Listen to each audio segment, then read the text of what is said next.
India गठबंधन को लोकसभा की 209 सीटों पर मिलेगी कड़ी चुनौती। बता दें कि लोकसभा में कुल 543 सीटें हैं, जिसमें से 209 सीटें ऐसी है जहां दोनों गठबंधन में से किसी की पकड़ मजबूत नहीं है। आगामी लोकसभा चुनाव 2024 के लिए अब दो बड़े गठबंधन सामने आ चुके हैं, एक 26 पार्टियों वाला इंडिया तो दूसरा 38 दलों वाला एनडीए।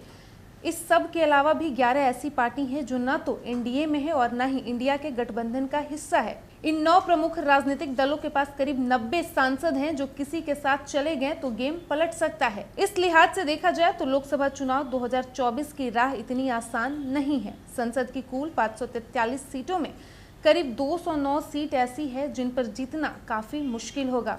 अगर ये सभी विपक्षी पार्टी लोकसभा चुनाव से पहले सीट शेयरिंग की समस्या को हल भी कर लेते हैं तो फिर भी इन सीटों पर जीतना मुश्किल हो सकता है। बता दें कि इन 9 पार्टियों में से BSP, BJD, JD, Shiromani Akali Dal, BRS, YSRCP, INLD, AIMIM और एआईयूडीएफ शामिल हैं। इन दलों की अपने अपने राज्यों में काफी पकड़ है। वहां इनसे कुछ क्षेत्रीय दल राज्य में सत्ता में भी हैं। वहीं 9 पार्टियों के पास लोकसभा में लगभग 90 सांसद हैं। इसके साथ ही जिस राज्य में इनकी पकड़ है वहां कुल लोकसभा सीटों में से 209 सीटें इन्हीं राज्यों से आती है। वहीं उत्तर प्रदेश में मजबूत आधार रखने वाली मायावती की पार्टी भी दोनों गठबंधन के लिए एक सिरदर्द हो सकती है। उत्तर प्रदेश में 80 लोकसभा सीट है, जबकि वर्तमान में लोकसभा में बीएसपी के 9 सांसद हैं।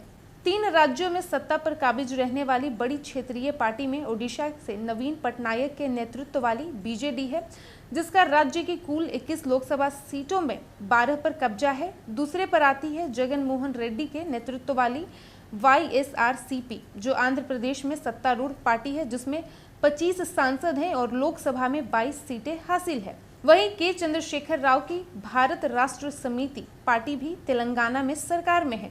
इस पार्टी के पास तेलंगाना की 17 लोकसभा सीटों में से 9 सीटें हैं। इसके अलावा पूर्व प्रधानमंत्री एचडी देवगौड़ा की जेडी कर्नाटक में तीसरी सबसे बड़ी पार्टी है, जहां 28 लोकसभा सीटें हैं और जेडीएस के पास 1 सांसद है। हालांकि पार्टी की पकड़ पूरे राज्य में है। वहीं एसएडी के पास पंजाब से लोकसभा में 13 में से 2 सांसद हैं। इन 9 दलों के किसी भी गुट में न जाने से विपक्षी इंडिया और बीजेपी के एनडीए के लिए कड़ी चुनौती पेश कर सकते हैं। साल 2024 में होने वाले लोकसभा चुनाव में मुकाबला किसके बीच होगा, इसकी तस्वीर साफ हो गई है। कांग्रेस समेत 26 विपक्षी पार्टियों ने बेंगलुरु तो एनडीए की 38 पार्टियों ने दिल्ली में मंगलवार को 2024 की रणनीति पर मंथन किया था। बेंगलुरु में विपक्षी पार्टियों ने 2 दिन तक मंत्रणा करने के बाद नया गठबंधन बनाया, जिसका नाम रखा इंडिया, यानी कि Indian national development inclusive alliance. इस गठबंधन की टैगलाइन जीतेगा भारत रखी गई है। वहीं प्रधानमंत्री नरेंद्र मोदी ने एनडीए के 25 साल पूरे होने पर नई परिभाषा दी। उन्होंने कहा कि एन से न्यू इंडिया, डी से डेवलपमेंट और ए से एस्पिरेशन।